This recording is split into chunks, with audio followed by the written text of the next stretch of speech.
Voilà. Je ne vois pas pour le moment. Je me permets peut-être moi-même alors de poser une question. Je me demande quelle est la variabilité de politesse chez Macron? Est-ce que vous avez remarqué justement une variabilité dans votre corpus? Et éventuellement, est-ce qu'on peut voir, est-ce qu'on peut faire une hypothèse sur la raison de cette variabilité? La variabilité de stratégie de politesse ou de l'intensité de ces stratégies dans ces différents discours. Non, je ne l'ai pas observé, mais on peut l'observer parmi entre différents dirigeants. Parce que justement, avant notre réunion d'aujourd'hui, je suis revenue au corpus de François Hollande, sur lequel je n'ai pas travaillé de manière systématique, mais là, je remarquais par exemple que son discours était beaucoup plus sec, avec moins de relationnel. Donc, ce n'est pas une réponse directe à ta question, mais je le signale pour ne pas quand même extrapoler les conclusions de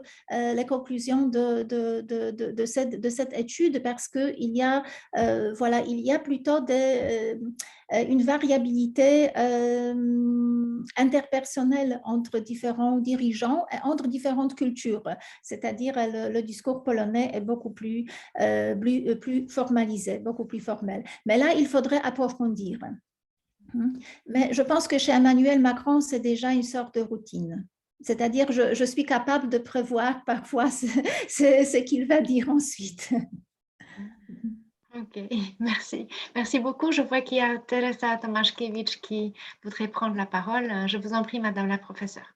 Merci beaucoup. Merci pour cette présentation très, très intéressante et très riche.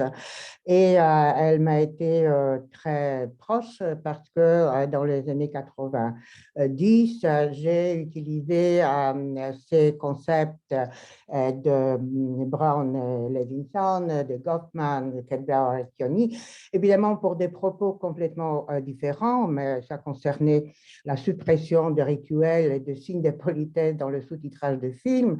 Et aussi, je l'ai utilisé pour présenter les situations conflictuelles dans le processus d'interprétation. Mais je me pose une question un peu plus large parce que aussi bien à l'époque que maintenant, vous dites qu'il y a certaines attentes de la société en ce qui concerne les réactions ou comportements soi-disant polis. D'ailleurs, il y avait toute une théorie des actes de politesse qui socialement devraient théoriquement suivre d'autres actes, par exemple le remerciement ou compliment, etc. Mais je me demande si depuis l'époque de Brown, Levinson, Goffman, et je vais encore citer Grice avec cette idée de coopérativité des interactions sociales en général, et combien de fois, ou peut-être dans quelle mesure nous nous sommes éloignés de cette idée de politesse. Parce que dans mes conversations quotidiennes, à l'aide de l'écran, on a supprimé beaucoup de ces éléments. Évidemment, vous avez parlé du discours diplomatique. C'est peut-être encore un domaine où cette notion de politesse, ces attentes persistent, mais en général, dans notre vie quotidienne, je pense que les définitions de la politesse des jeunes, et notamment la politesse des politiciens, la politesse de nos diplomates polonais, s'éloignent énormément de ces attentes théoriquement sociales, n'est-ce pas, des réactions, même si on est dans une interaction plus ou moins conflictuelle, on se permet beaucoup plus justement de formuler des actes impolis d'après cette définition classique. C'est pourquoi je me pose la question si la définition de la politesse reste encore la même que dans les années 80-90 où justement on a, ou même encore plus tôt, parce que Goffman c'est plus tôt et Grice encore plus tôt, dans 70. Donc je me demande si après 40 ans, ces définitions de la politesse restent encore le même. Oui, vous avez tout à fait raison et je pense que l'évolution du champ d'études lui-même, c'est-à-dire cette évolution de la pragmatique, de la politesse à la pragmatique, vers la pragmatique interpersonnelle, en témoigne aussi de cette évolution de Merckx, parce que justement, on s'est rendu compte que le comportement poli ne constitue qu'un pan seulement de relations de comportement possibles et que de plus en plus souvent, nous avons affaire à ce qui était avant considéré comme des actes impolis. Donc, l'impolitesse, on a inclus l'impolitesse, le discours de haine dans le conflit,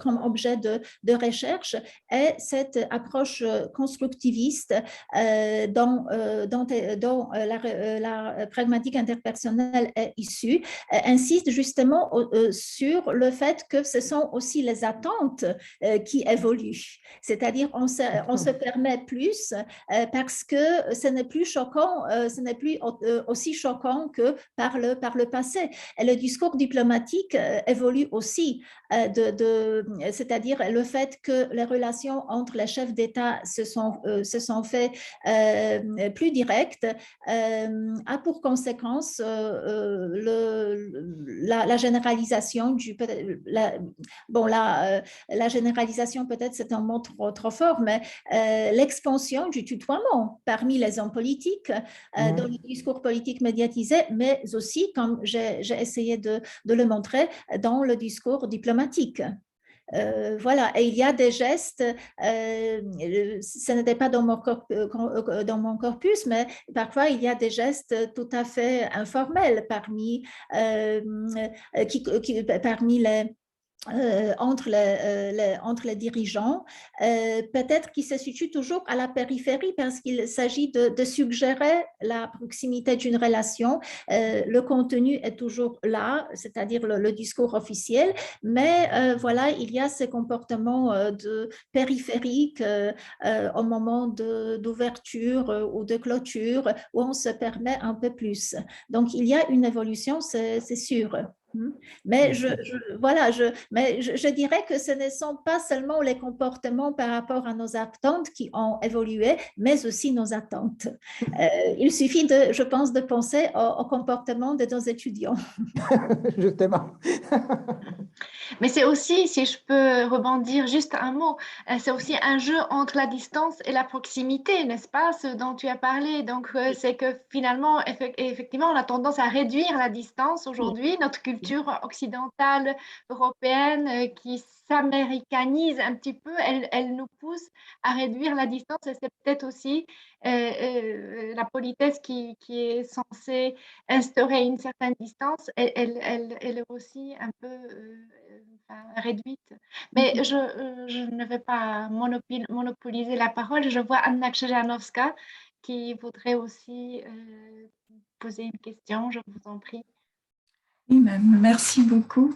Donc, j'ai deux petites questions à poser à Monica, c'est-à-dire la première, elle concerne les marqueurs discursifs propositionnels définis ou appelés parfois des routines conversationnelles et qui sont justement fonctionnent comme des énoncés autonomes et servent à ponctuer les discours ou bien véhiculent une valeur argumentative. Je ne sais pas si je connais pas tellement les discours, si ça apparaît aussi dans les discours diplomatiques. Donc, et la deuxième question, c'est justement, remarque, concerne l'essence, justement, l'essence implicite véhiculée par les discours diplomatiques.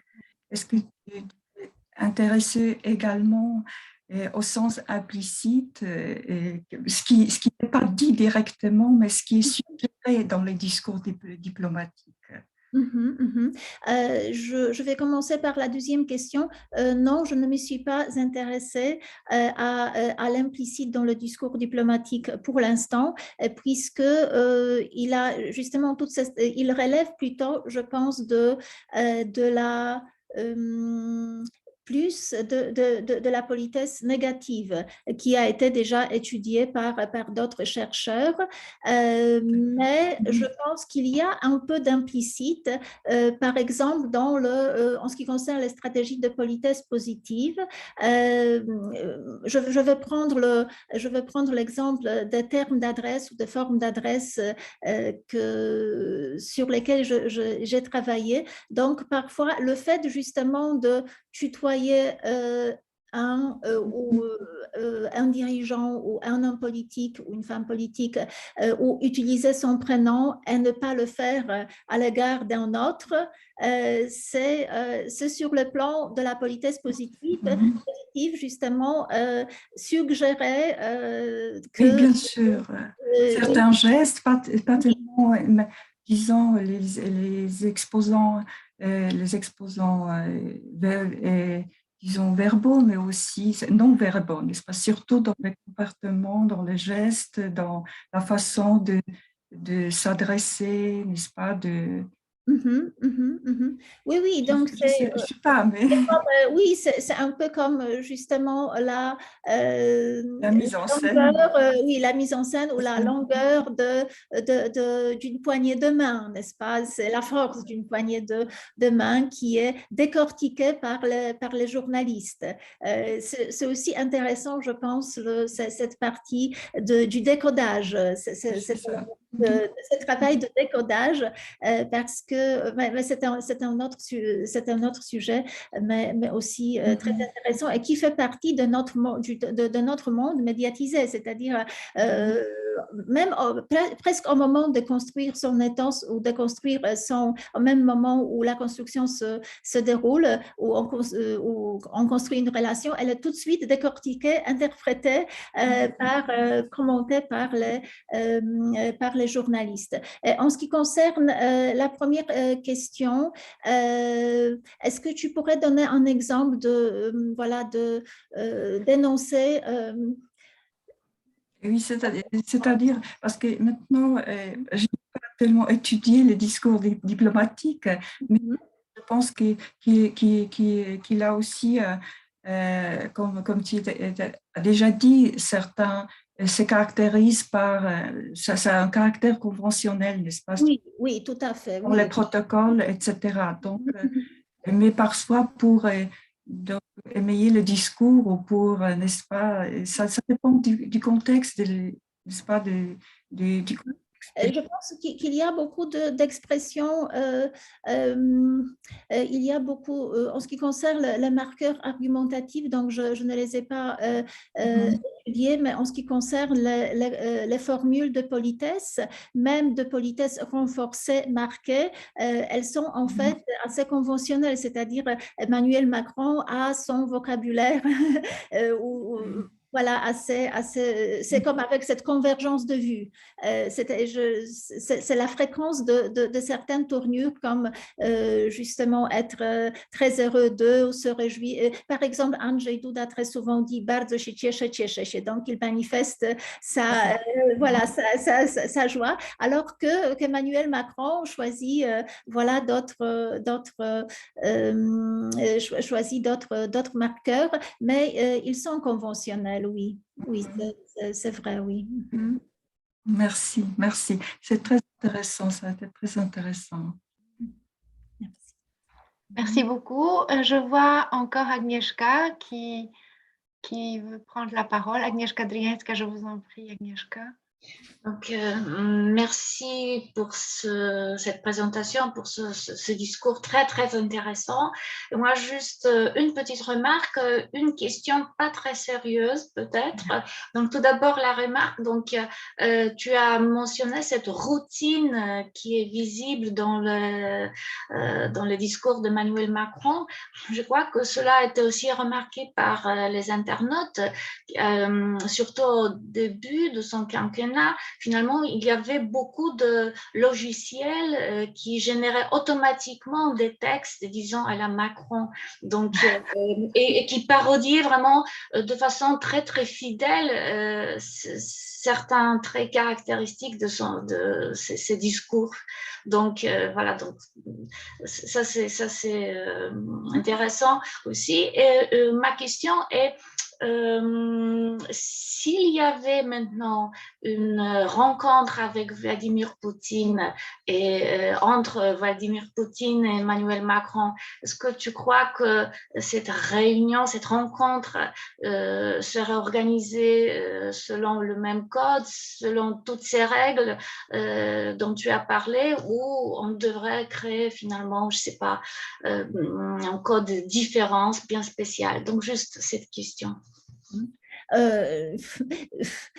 Je ne sais pas, mais je pense que c'est Vladimir Poutine qui a imposé un peu un code nouveau avec une distance, avec cette table longue, n'est-ce pas, une distance marquée, inscrite même dans l'espace, dans l'objet. Donc, je pense que l'organisation de cette rencontre ne dépendrait pas de nous, parce que c'est toujours une négociation. Voilà, donc il est devenu imprévisible pour l'instant, donc je ne sais pas. Mais après l'annexion de la Crimée, il y a eu une période pendant laquelle Vladimir Poutine a été exclu ou éloigné, exclu de la vie politique internationale. Et puis, c'est au moment du conflit en Syrie, il a été réintégré et voilà, avec un peu plus de distance au début, mais après, justement, comme les images que je vous ai montré aujourd'hui le présente, voilà, le code a été rétabli. Donc, je ne sais pas. Je ne sais pas, il y a toujours, c'est-à-dire là, c'est aussi la question de la mémoire qui est modifiée par les médias. Donc, on oublie, n'est-ce pas, on a oublié, entre-temps, on a oublié l'annexion de la Crimée et l'exclusion de Vladimir Poutine de la vie politique internationale. Voilà, donc, je ne sais pas. Je vois aussi encore la petite main levée de Monika Grabowska. Je crois que ce sera notre dernière question. Merci beaucoup. Ce serait peut-être tout d'abord un commentaire par rapport à ce dont on discute actuellement, donc sur la place de Vladimir Poutine dans la diplomatie. Donc, je pense que sa présence est celle d'autres responsables des génocides avec lesquels des fois les chefs d'État sont obligés quand même de négocier, réactiver la distinction entre le respect d'établissement et le respect naturel en quelque sorte. Oui, donc, ils sont complètement, à mon avis, enfin, je pense que nous avons tous la même impression qu'ils sont complètement privés de respect naturel. C'est juste le respect d'établissement qu'on garde. Donc, c'est un jeu d'apparence en quelque sorte. Donc, ce serait peut-être aussi un thème à creuser en fait. Donc, cette politesse complètement apparente, complètement formelle. Et je voudrais peut-être poser une toute petite question puisque je me suis aussi intéressée à la politesse et nous nous sommes rencontrés avec Monika et Christian une fois lors d'un colloque très sympathique. Donc, on avait échangé à l'époque, mais après, je me suis un peu éloignée du sujet. Et je voudrais te demander, Monika, est-ce qu'il y a des approches qui étudient aujourd'hui un peu plus les effets perlocutoires de la politesse en diplomatie, puisque nous avons eu l'habitude de nous concentrer sur les valeurs illocutoires, n'est-ce pas? Donc, sur les actes de parole, le remerciement, etc. Donc, les formes d'adresse en faisaient partie aussi. Mais tu as évoqué le registre de l'intime, justement, qui peut être imposé par l'un des partenaires. Mais je pense aussi à certaines gaffes. Donc, on a déjà évoqué notre président de la République, alors tout le monde se rappelle de sa fameuse malfamée bavure, n'est-ce pas, en présence des représentants de l'équipe gouvernementale américaine. Alors, est-ce qu'il y a justement des approches qui étudient le changement de climat affectif ou des scripts conversationnels qui résultent de telles actions, en fait, donc des gaffes ou des registres intimes imposés en quelque sorte par l'un des partenaires? Donc, pour le discours diplomatique, je ne sais pas parce que je n'ai pas approfondi le sujet, je travaillais juste sur la déclaration conjointe. En ce qui concerne la déclaration conjointe, elle a une portée assez restreinte, c'est-à-dire les médias en parlent justement au moment où un homme politique ou une femme politique commet un faux pas. C'est comme justement Emmanuel Macron qui a parlé des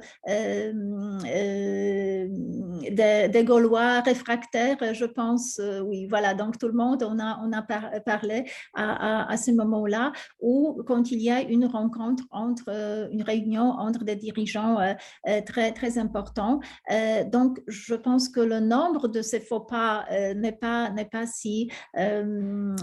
assez important, c'est-à-dire la connaissance de ces faux pas pour les étudier. C'est toujours, il y a toujours une part confidentielle dans tout cela. Mais en ce qui concerne l'approche, donc je reprends de nouveau l'approche constructiviste et la pragmatique interpersonnelle, parce que là, il y a justement ce glissement du producteur vers le récepteur, quand je viens de le dire. Donc, l'évaluation, on travaille sur l'évaluation, la négociation et l'évaluation des comportements verbaux pendant l'interaction. Et ça, c'est un outil, justement, c'est-à-dire étudier la réaction. Merci. Merci. Merci beaucoup, Monica, pour cette présentation, cette belle conférence et cette discussion, d'avoir répondu à toutes les questions. Je remercie également tous les participants. Je me réjouis toujours de ces rencontres et je suis... Bernadetta, nous avons encore une question. Ah oui. Peut-être toute dernière. C'était la question de la part d'Anna Kieliszczyk. Excusez-moi, Anna, je ne l'ai pas vue. Non, je ne voulais plus interrompre, ce n'est pas très important. Mais je voulais remercier aussi Monica parce que c'était très, très intéressant et je voulais te demander, parce que dans quelle mesure c'est à déchiffrer, dans quelle mesure ces déclarations conjointes ont des éléments spontanés et préparés, et quelle est la partie justement de l'emploi de la politesse, par exemple s'il y a des échanges réparateurs de certains actes menaçants dans ces parties spontanées. Est-ce que tu as observé ce rapport entre la spontanéité et la partie préparée de ces communications? La déclaration conjointe est dans la plupart des cas de l'écrit oralisé. Donc, il n'y a pas beaucoup de place pour l'imprévisible, mais tout ce qui est spontané, je pense, se passe au moment où on passe la parole à l'autre, au moment de remerciement, clôture, au moment d'ouverture. Et là, il y a de la voix off, c'est-à-dire c'est pourquoi j'ai j'ai tenu à regarder aussi les vidéos. Et je ne me suis pas limitée à la transcription parce que dans la transcription, on ne mentionne pas certains tutoiements, par exemple, qui ne sont pas traduits ou certains gestes informels quand par exemple, un dirigeant dit à l'autre c'est à toi. Voilà, tout simplement, en passant la parole, mais ce n'est pas, c'est enregistré par la vidéo, mais ce n'est pas transcrit, par exemple. Oui, je vois qu'on pourrait continuer encore à discuter pendant de longs moments, mais c'est un samedi et on doit aussi laisser notre conférencière profiter du temps libre. Elle a vraiment beaucoup travaillé et bien travaillé et je vous remercie encore une fois, Monica, pour votre prestation et je remercie également tout le monde de leur participation. C'est vraiment un plaisir. C'est la dernière conférence cette année.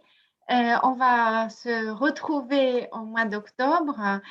Donc, d'ici là, je vous souhaite encore beaucoup de courage pour la fin d'année, pour les mémoires de master, les soutenances probablement, mais également de très bonnes vacances, même si, en espérant que le climat international va changer, qu'on pourra en profiter, et pas seulement nous, mais également nos amis ukrainiens, que tout le monde on pourra peut-être oublier la guerre. Enfin, c'est un vœu pieux peut-être, mais je le formule quand même. Je vous remercie encore une fois et je vous embrasse tous et toutes très chaleureusement. Je vous Merci. remercie aussi, je vous remercie. Dziękujemy. Do zobaczenia. Dziękujemy Do serdecznie. zobaczenia. Nie, dziękuję. Miłej soboty wszystkim. Dziękuję Anice Dryjańskiej. W bardzo miłej i grzecznej atmosferze dyplomatycznej. Dziękuję. Do widzenia. Do widzenia. Serdeczne. Ja jeszcze, Monika, tak myślałam o tym etosie prezydenckim, który tak niesamowicie ewoluuje, prawda? Bo tam jeszcze jest ta dyskusja między tym prezydentem, prezydent normalny, prezydent jupiterian. Jest cała taka, prawda? Tak. Tego też taka meta, bym powiedziała, refleksja. Jest, tak, jak najbardziej. Zresztą wystarczy oglądać, znaczy w ogóle ta metarefleksja też Włączmy nagranie, przepraszam. Tak, i metakomentarze też są dla mnie bardzo